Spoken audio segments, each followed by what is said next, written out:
এই যে রিকশাওয়ালা ভাই, দ্রব্যমূল্যের দাম যে হারে বৃদ্ধি পাচ্ছে, আপনি কি ঠিকঠাক ভাবে 3 বেলা খেতে পারছেন? খাইতে পারি না মানে? রিক্সা চালায় আইফোন কিনা লাইছি, ডেইলি আমার ইনকাম 1500 থেকে 2000 টাকা। আমি তো গরু আর মুরগি ছাড়া ভাতই খাই না। আর জিনিসপত্রের দাম বাড়লে কি ইনকামও তো বাড়ছে।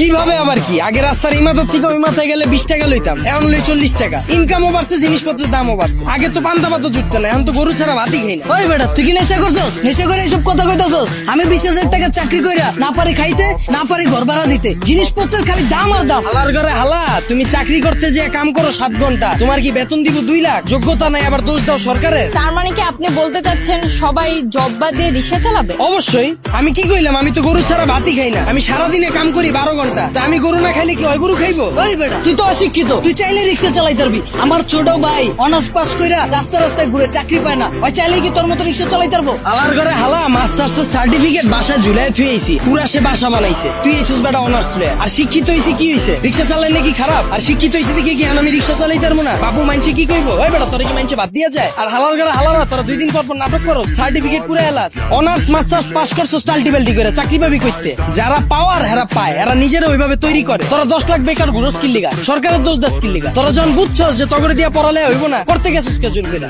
ও বুঝছি, সার্টিফিকেটের লেগা না? বিয়ার সময় যেন কইতে পারো যে আমি গ্রাজুয়েট, আমি ইঞ্জিনিয়ার, আমি শিক্ষিত। বন্ডামি বাদ দিয়া তোর বাইরে রিক্সা লয়ে বেরিত। তার মানে আপনি কি বলতে চাচ্ছেন, আপনি নিজেও অনার্স মাস্টার্স কমপ্লিট করছেন, কিন্তু নিজেকে ওইভাবে তৈরি করতে পারেননি, যার কারণে আপনার জব হয়নি? হ্যাঁ অবশ্যই, মিছা কথা কমুকে। আমি নিজের ওইভাবে তৈরি করিনি, আমি জবও পাইনি, আমি রিক্সা চালাই না শুরু করছি। আর এই যে 10 লাখ বেকার ঘুরতেছে, একটাও কি বুকে হাত দিয়ে কইতে পারবো নিজে সর্বোচ্চ চেষ্টা করছে? আর এই যে 10 লাখ বেকার ঘুরতেছে, একটা বুকে হাত দিয়ে কইতে পারবো নিজে করে ওইভাবে তৈরি করছে, নিজে করে সর্বোচ্চ চেষ্টাটা করছে, তাও চাকরি পায় নাই? সারা রাত খেলছে কার্ড, সারাদিন গার্লফ্রেন্ডের সময় দিছে, ওরা চাকরি পাইবে কইতে? যারা পাওয়ার হেরা পায়। আর গ্রাজুয়েশন কমপ্লিট করছিস ভালো কথা, বইয়ের ব্যবসা কর, উদ্যোক্তা ঝুঁকি ল, 1000 মানুষের লেগে রাস্তা খোল, এসব বন্ডামি বাদ দে। কিন্তু বাংলাদেশের মতো এরকম গরিব দেশে দ্রব্যমূল্যের দাম বাড়াটা কি স্বাভাবিক? ভাই খারাপ। এই দেশ গরিব দেশ কেটা কইছে আপনাদের? এই দেশে 150,000 কোটি টাকার সিগারেটই বিক্রি হয়, বিশ্বের ভিতরে 5 নাম্বার বিড়িখোর বাংলাদেশ। এই দেশে মানুষ 20 কোটি, স্মার্টফোন চালায় 23 কোটি, বাইক চলে 30 লাখ, প্রাইভেট কার চলে 50 লাখ। এই দেশ আবার গরিব হয় কেমনে? ওই বেটা, যারা গরিব ওরা গরিবই আছে, আর যারা বড় লোক ওরা বড় লোকই হইতাছে। এমনি দেশ চললে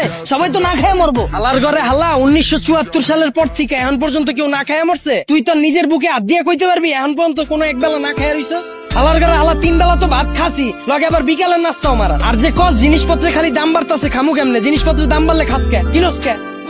তাহলে কি আপনি বলতে চাচ্ছেন সাধারণ মানুষ না খেয়ে থাকবে? আপনি আবার সাধারণ মানুষ কই পেলেন? এনে তো সবাই অসাধারণ, আমরা সবাই বাংলাদেশি, আমরা সবাই এক।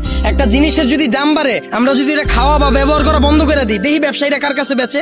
যখনই আমরা খবর পাই কালকে থেকে পেঁয়াজের কেজি 20 টাকা বেড়ে যাবো, ওই দিনে যাই আমরা দোকানে ভিড় করে লাই, তো দোকানদাররা তো আমরা বুঝেই দিতাছি পেঁয়াজের কেজি 20 টাকা হোক আর 2 লাখ টাকা হোক, আমরা কিনা খামুই। যেটা মার্কেটে চাহিদা বেশি থাকবে ওটার দাম তো বাড়বে। আমরা যদি সিদ্ধান্ত লই আমরা খামু না, ব্যবসায়ীরা বেচবো কার কাছে? আর পৃথিবীর যখন জন্ম হয়েছিল তখন কি এত খাওয়ান দাওয়া ছিল? তখন কি এত বার্গার ছিল, পিজা ছিল? তখন কি মুরগির কালাবুনা ছিল? কে মানুষ শাক পাতা খায় বাচ্চা রইছে না? আর সরকারের দোষ দিয়ে লাভ কি? আমরা জনগণ নিজেরাই তো চুতিয়া। একটা জিনিসের দাম বাড়লে আমরা ফ্রিজ ভরা শুরু করে দিই, ফ্রিজ ভরা বন্ধ করলে এমনি সবকিছু ঠিক হয়ে যাবে।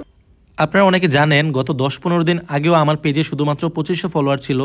সো আমি কিভাবে শুধুমাত্র নাটক আপলোড দিয়ে 10-15 দিনে প্রায় 60,000 ফলোয়ার করে ফেললাম, এই বিষয়টাই আমি আপনাদের শেখাবো। আপনি নাটক আপলোড দিয়েও কিভাবে ইনকাম করতে পারবেন এবং খুব কম সময়ে আপনার পেজে ফলোয়ার নিতে পারবেন। আমি আপনাদের ভিডিও কলে আলাদাভাবে শেখাবো আপনি কিভাবে নাটকের ভিডিও এডিট করবেন, আপনি কিভাবে নাটকের কালারটা এডিট করবেন যেন সবার কাছে অনেক আকর্ষণীয় হয় দেখতে, আপনি কিভাবে আপনার ভিডিওতে লোগো অ্যাড করবেন, অথবা আপনি কিভাবে আপনার ভিডিওর মিউজিক এডিট করবেন যেন আপনার ভিডিওতে কপিরাইট না আসে।